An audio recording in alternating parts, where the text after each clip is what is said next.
Hello, plan fiduciaries. We're going to talk today about conflicts of interest and making sure that we're not unnecessarily exposing ourselves to risk when we're trying to serve our plan participants with the plan. So, here you have a conversation with two folks that are presumably on the retirement plan committee, and one of them is asking the other, what does it mean to be a plan fiduciary? I wonder if you could answer that question. It means you have the responsibility to do what? We should check all that apply here. Does it mean that we have the responsibility to act prudently? Does it mean we have the responsibility to operate the plan according to the plan document? Does it mean we have the responsibility to act exclusively in the interest of the plan participants and beneficiaries? Or does it mean we have the responsibility to act in a way that meets both your interest as well as the plan sponsor and participants and beneficiaries? Um, or does it mean we run the plan for exclusive purposes of providing benefits and paying plan expenses? So, what would be correct in terms of the definition of what it actually means to be a plan fiduciary? Believe it or not, every one of those applies except the one that says operating in a way that serves your interest as well as that of the plan sponsor and the interest of the plan participants. So we have to act exclusively in the best interest of the plan participants and their beneficiaries if we're to serve as plan fiduciaries. Now, here's something that talks about a conflict of interest. A plan sponsor is approached by their bank, and the bank's representative states that the bank will provide a discounted interest rate for a corporate line of credit if the plan sponsor hires the bank to do their 401k record keeping. The bank is considered a solid 401k record keeper with competitive pricing. So, would it be appropriate to consider the discounted interest rate as a factor when selecting the record keeper?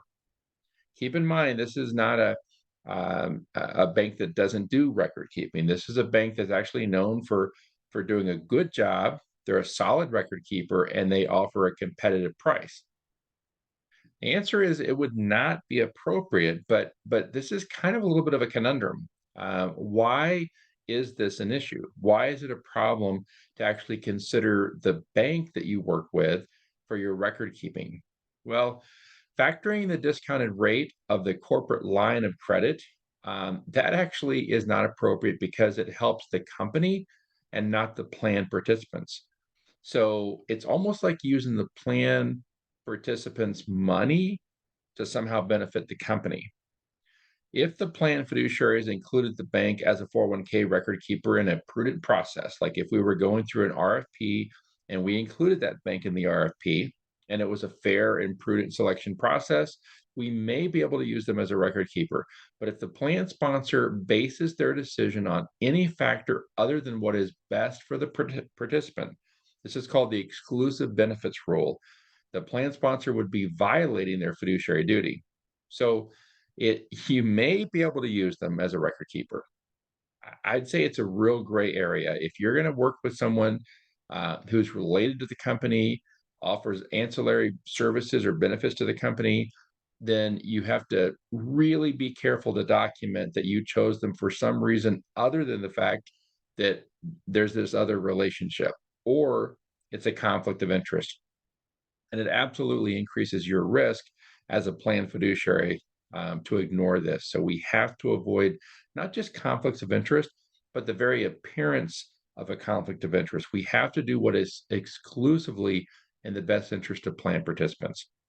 I don't know if this raises any new questions for you, but if you have any questions, let me know. I'd be happy to field those in an upcoming chapter of fiduciary training because we want to help you be better at your job, but we also want to make sure that you're not unnecessarily exposing yourselves to risk. Thanks.